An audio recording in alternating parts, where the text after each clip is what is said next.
Hey guys, welcome to Wrestling Daze and welcome to this bonus Wyatt Sicks video. If you didn't see the video that we dropped about 13 hours ago, I would strongly recommend that you start there because we kind of break down and have a look at the video that was played during Raw.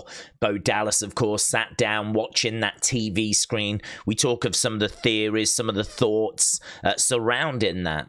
This video is just going to push things forward a little bit, kind of flesh things out a little bit as people have been sending me their thoughts and theories following that video. So if we can try and do this each week, we will try. Obviously, it feels like we've got a little bit more to be getting our teeth into at the moment, which is so exciting. I've so missed doing these videos. So yeah, wanted to get this out there. We're going to start with this. We did show a picture of Paul Ellering with that cross on his forehead.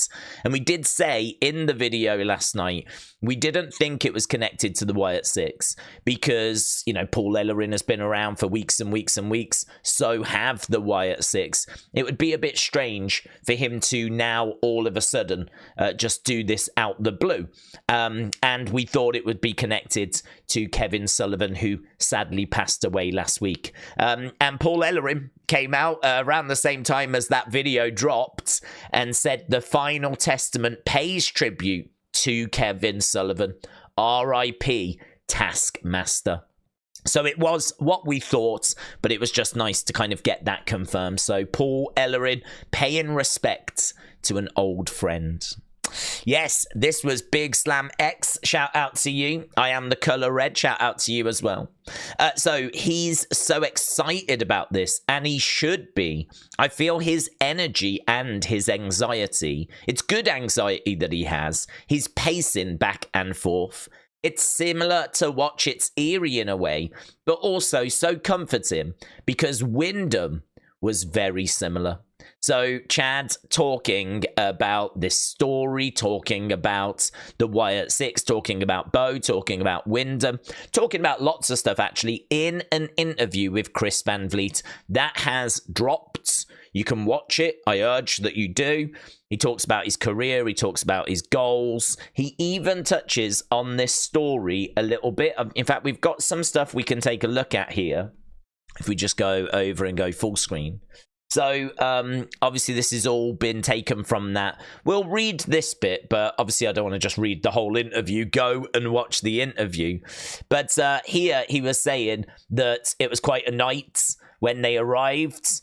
Out of everything I've done over the past couple of years, the response to that was so out of this world insane. People thought, I can't tell you the amount of people that thought something actually had happened to me. I went to church on Sunday and I ran into a little kid who was watching. I was kind of hiding my head from him and he was making his way around, trying to get a look at my head, asking where did it go? I'm guessing he means like the wound. And he said, I fixed it. I went to hospital. It was bad. What did they do to you? Well, you'll have to watch tomorrow night. They were into it. And then he talks about like the character of Chad Gable, and he kind of talks about how his character has evolved, talking about how, you know, he's gone from being a face now to being a heel. And then this bit at the bottom, he said, it was going to be that I was the lone guy that was laid out initially. We didn't really know how and to what degree. When we got it ready to go, we were blown away. What exactly happened to me here?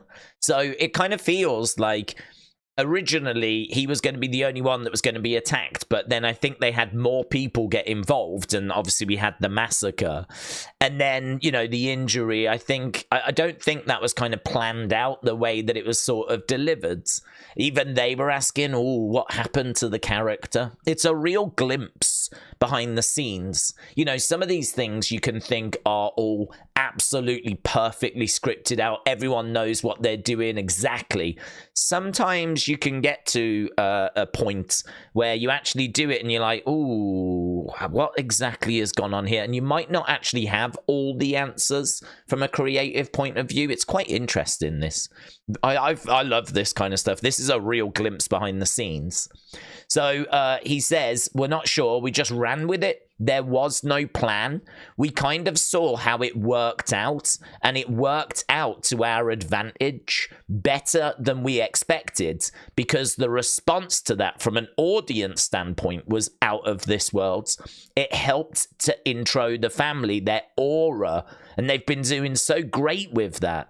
You can tell the audience is taken aback with them every single week. It's something else in the arena when they show up. So these are the words of, obviously, Chad Gable talking out of character. And I just think it's absolutely fascinating. Like, obviously, again, that interview with Chris Van Vliet, you can go and check that out now. Apparently, there is an interview with Dirty Dominic Mysterio dropping later today, which should be absolutely fascinating. I am surprised they use Chris Van Vliet for this. You know, why don't they do it in-house? Why don't they do it on their own channel?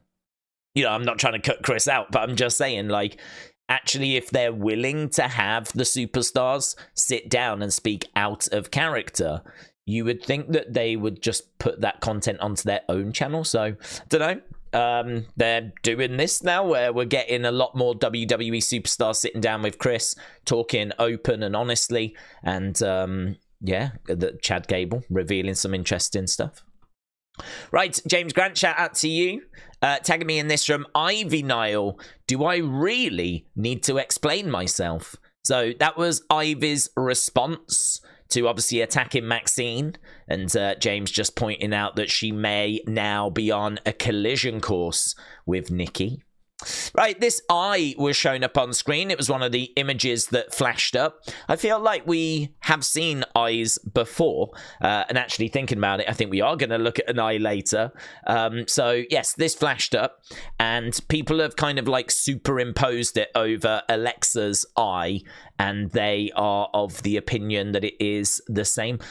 I'm not certain, to be honest. I'm not sure about that. I think an eye is an eye, and I think most eyes, if you superimpose them, are going to look similar. So I'm not sure about it, but it's good enough for me to include here, and you know, you can make your own mind up on it. I do look at the marks under the eye and the lines here, and I don't really feel like they fit Alexa. You know, so it's hard to say that this is Alexa's when you've got like quite these lines on the face, which I really don't think fit with Alexa's face. I mean, you can see some of the lines here don't fit, so I don't know. But an interesting theory, and one that people were speculating about. Another one here from Renegades said, might be a stretch, but I'm telling you, the glitches aren't just glitches. Some had colors. I think we had some different pictures. I even think I saw some letters and numbers. There's like a little squiggle here, which looks a bit like an 8. There's like a squiggle here that looks a bit like a Y. Again, hard to tell. I mean, what I would say is it would not shock me if they messed up the video by using some other pictures and using some other stuff, which may contain some letters and numbers. But I don't know that it's a message or a code or anything like that. And to be honest, the little squiggles and distortions, they could easily like be in the shape of a Y, in the shape of an X, in the shape of an 8. So for me, not something which I'm like really looking into, but again, I like to mention it just in case. I like to tell you where the conversations are, and this is one of the areas where the conversation is at the moment. Then we got this look. So Tom Colohue was kind of saying that Alexa Bliss and her return seems to be gaining some traction. I don't know if he's watched the video that was shown and is now putting 2 and 2 together, or if he's actually heard something. He didn't really specify on that, so it would be good to know if he's heard something from a source, or if he's putting 2 and 2 together, because this could lead to Alexa's return, but equally it might not. You know, it's hard to know where it's going. So yeah, I'd love to know if he actually has been told something or not there. But Tom Colohue definitely teasing that this could be leading to Alexa's return. Renegade again said at the beginning, about 15 seconds in, there was a red circle that was on Bo's face. And after the Wyatt family photo, the words obey, right? The word obey, which I feel like we saw before. The word obey, I feel like did feature during the Nightbird campaign. So, yeah, that's interesting. So a couple of other little bits that were found from the video. Here's the video in question. Renegade said he was re-watching what we got in the first QR code. So that would explain why a lot of this imagery is imagery that we've seen before and was imagery from the Nightbird campaign. According to Renegades, this was the first QR codes from the Nightbird campaign that Bo was re-watching, which is very interesting. Clef the Mouse said, I was watching Wrestling Daze's most recent video. Thank you, my friend. And dug a bit about the My Life for You, which might have been spoken before. You might remember Travis jumped onto a live stream for Raw and sent in a super chat, very excited, saying that that was a phrase Alexa had said before to bring back the Fiend. Now, I have had a quick look and I can't find Alexa saying that. No one else has been able to get in touch and find that either.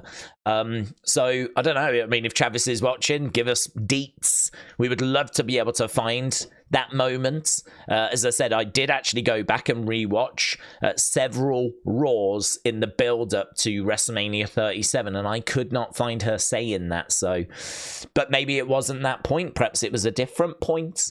You know, so Travis, if you're watching, let us know. But Clef has found something.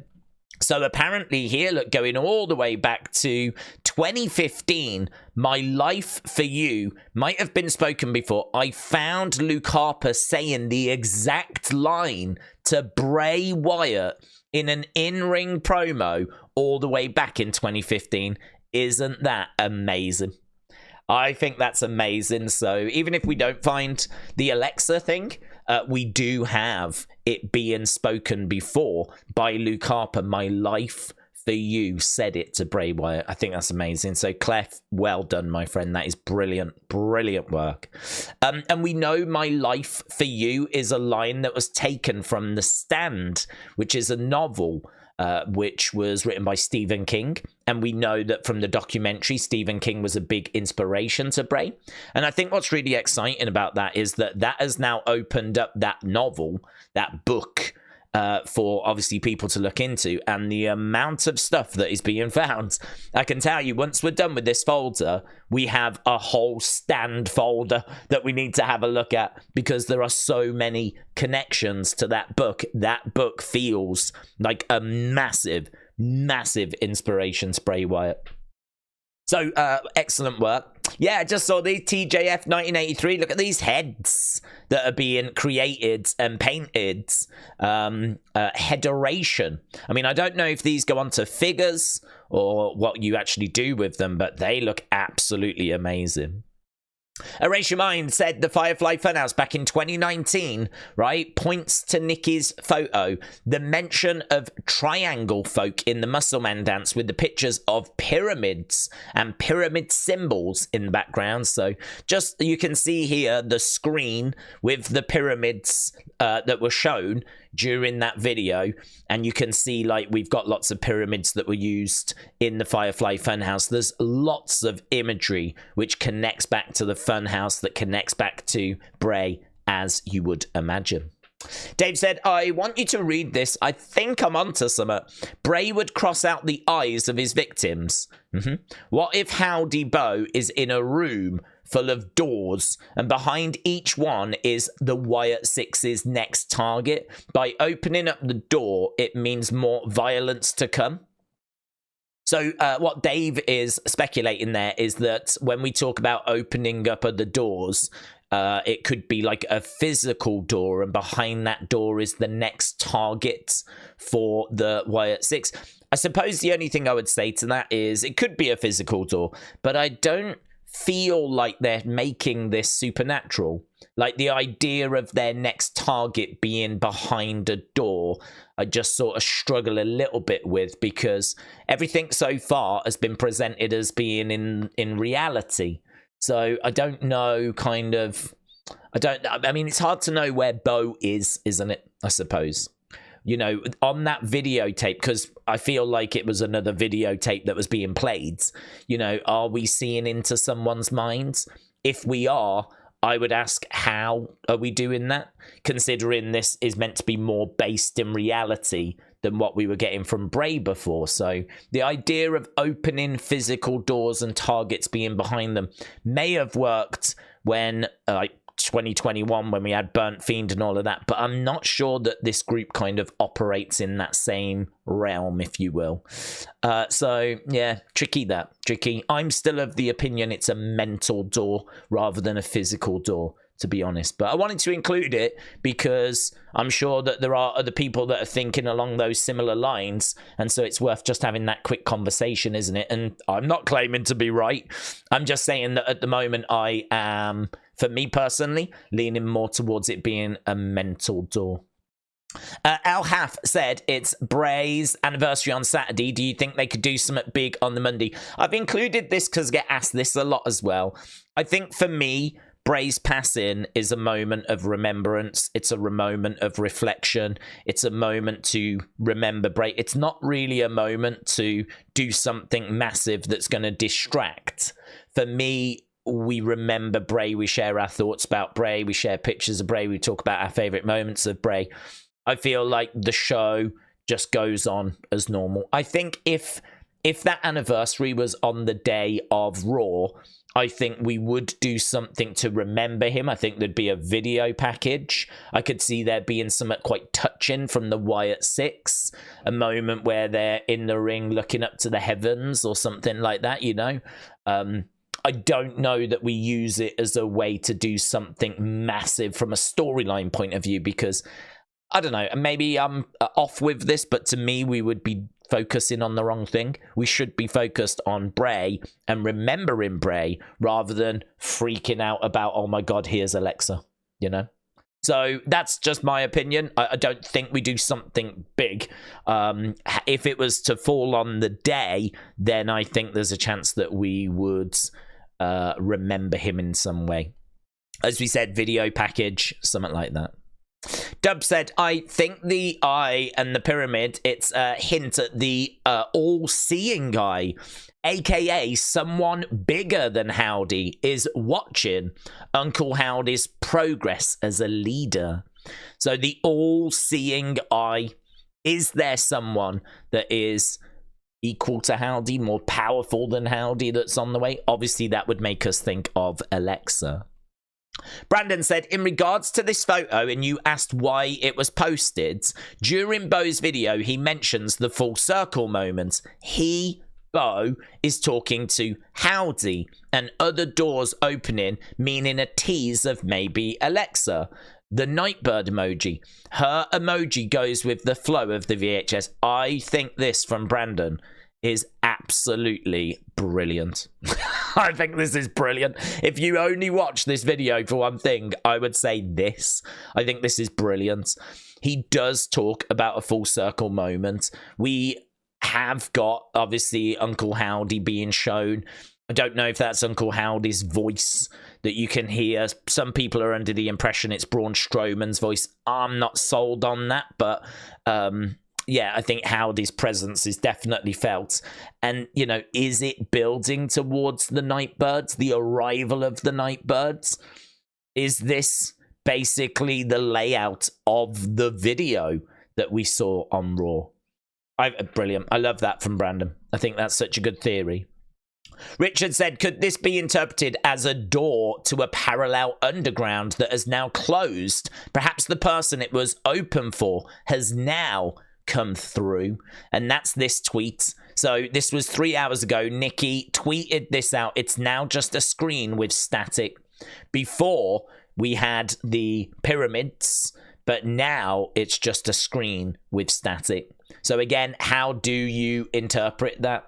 You know, whatever communication there was has now seemingly been lost or has now ended. Why has it now ended? Is it because they've reached them and they've brought them over?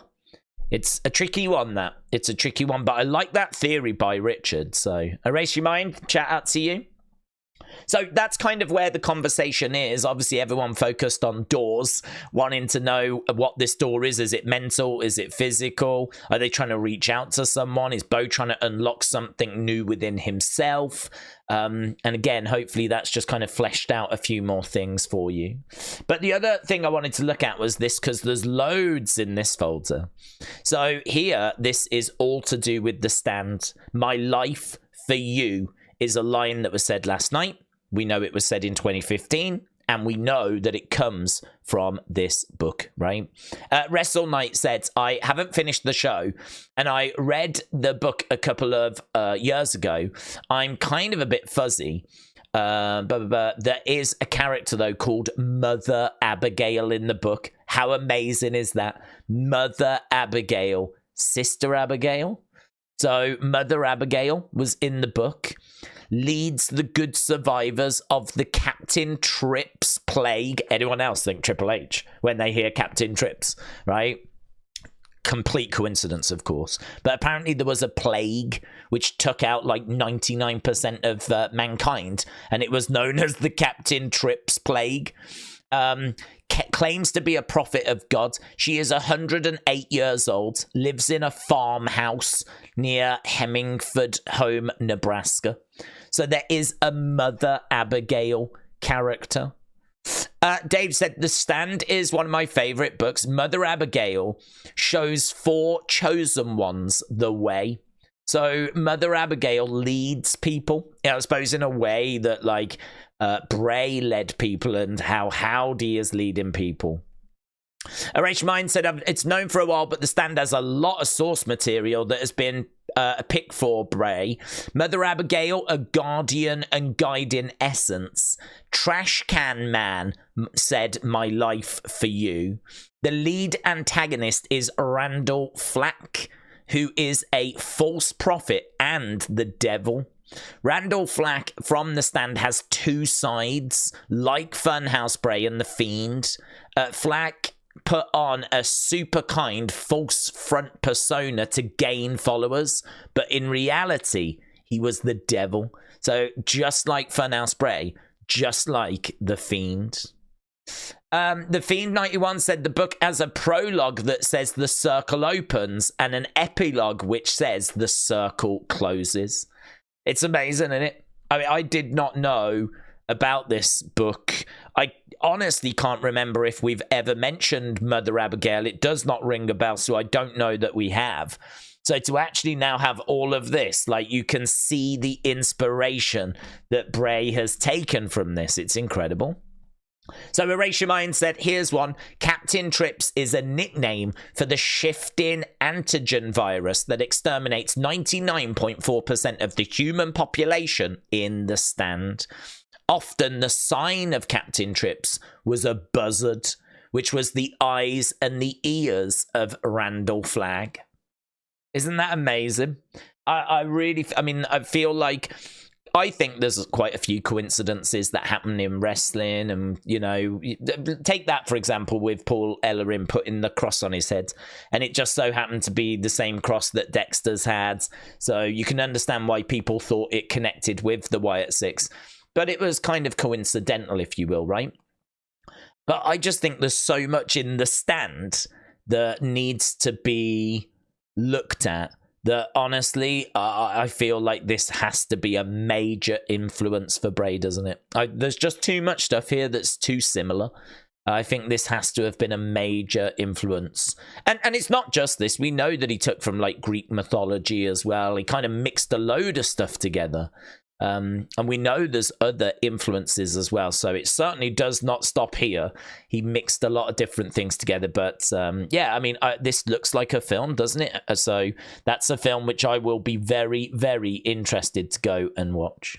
So there we go. Lots of extra bits for you as we continue to push this forward. My personal thought is this feels like it's leading to the return of Alexa.